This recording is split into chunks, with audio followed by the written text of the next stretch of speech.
मजुरांवर अवलंबून राहून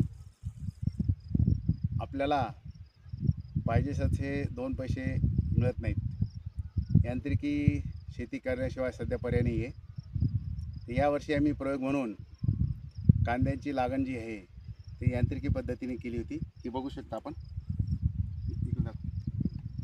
बघू शकता बघा. तर एकरी साधारणतः 2.5 किलो बियाणं लागलं होतं.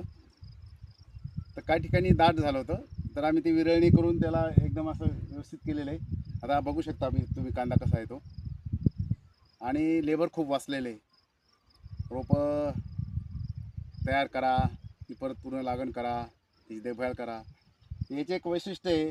तर आम्ही जसं लागण केली तसं रोगराई जास्त पसरली नाही, कारण की तेच बियाणापासून ते वाढ चांगली होती त्याची.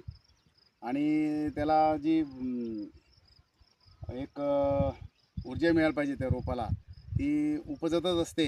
त्याच्यामुळे ही आपण पात बघू शकता बघा कशी चांगली आलेली आहे. बघा ही जाड पात इकडं.